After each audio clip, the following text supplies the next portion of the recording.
The vanishing of Frederick Valentich. Here's the story of a pilot who vanished without a trace. On October 21st, 1978, a young Australian pilot took off on what was supposed to be a routine flight. But what happened next has baffled investigators, terrified families, and fueled UFO believers for more than 40 years.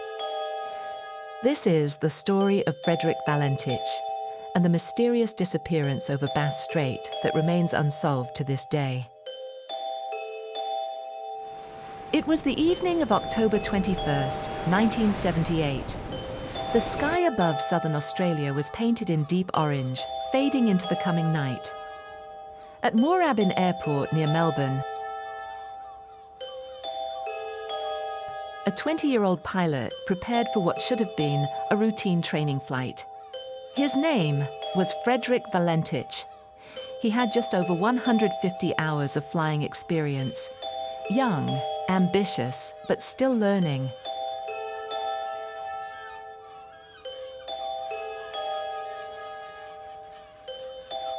That night, he climbed into a small, single-engine Cessna 182L bound for King Island. But he would never return.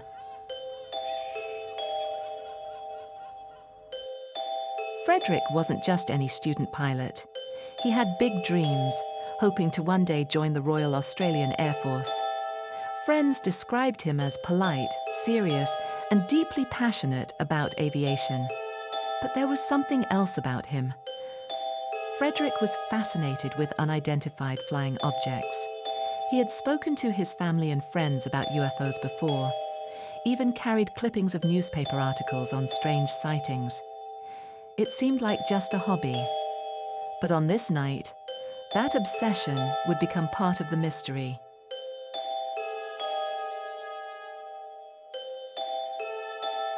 At 7:06 p.m., Frederick radioed air traffic control in Melbourne. He reported something unusual. There was another aircraft flying above him. But something wasn't right. He couldn't identify it. He described it as long, metallic, with a green light. He said it was circling him, almost as if it were playing a game. The controller asked him to describe it further. Frederick replied, "It's not an aircraft." Over the next few minutes, the radio captured Frederick's mounting fear. His breathing quickened. His words became fragmented. At one point, he reported that the mysterious object was orbiting above him, moving at high speed. Then, silence. Moments later, he came back. His voice was shaking. "It's approaching me right now from due east. The thing is just hovering. What it is, I cannot confirm."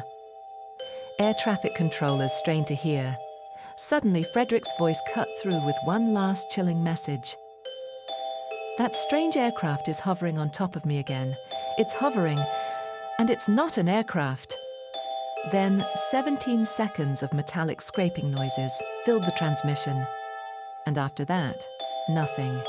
The radio went silent forever.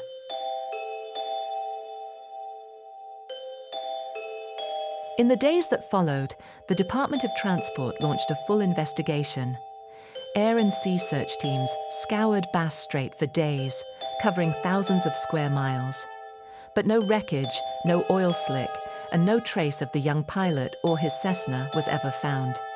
The official report concluded the case as unsolved, leaving behind only questions and haunting speculation.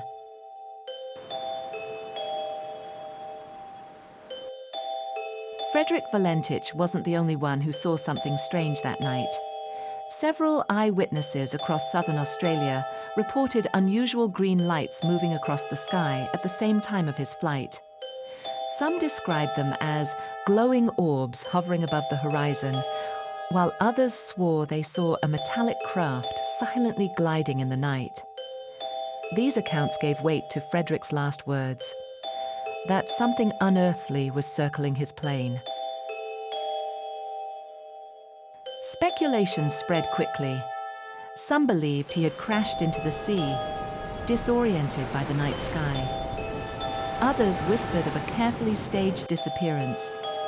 But the most haunting theory was that he was taken by the very thing he had described. UFO reports flooded in from across Australia in the days following his disappearance. Some claim to have seen a glowing green object in the sky that night, but without evidence, nothing could be proven.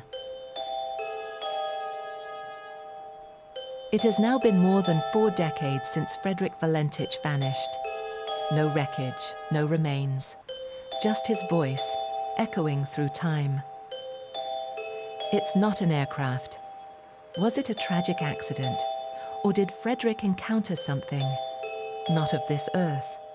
The truth remains lost beneath the waves and in the shadows of the unknown.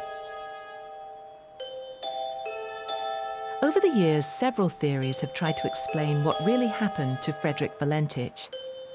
Some believe it was a classic case of UFO abduction. They point to the eyewitnesses, the strange green lights, and the eerie metallic noise captured during his final transmission. Others argue it was pilot error, that Frederick became disoriented, mistook the lights for a UFO, and tragically crashed into the ocean.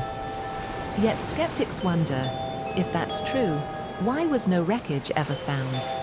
A few suggest a hoax, claiming Frederick staged his own disappearance, though there has never been solid evidence to support this. And finally, there's the possibility of mechanical failure, a sudden accident that claimed both plane and pilot, swallowed forever by the depths of Bass Strait.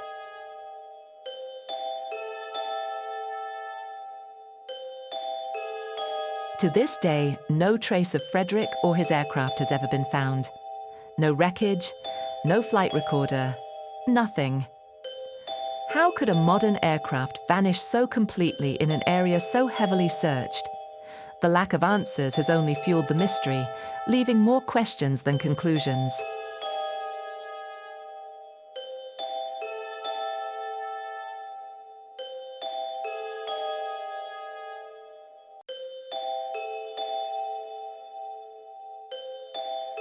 The disappearance of Frederick Valentich remains one of Australia's greatest aviation mysteries.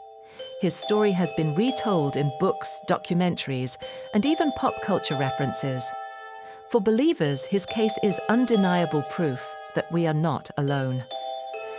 For skeptics, it is a cautionary tale about the dangers of night flying over open water. But whether fact, fiction, or something in between, one truth remains.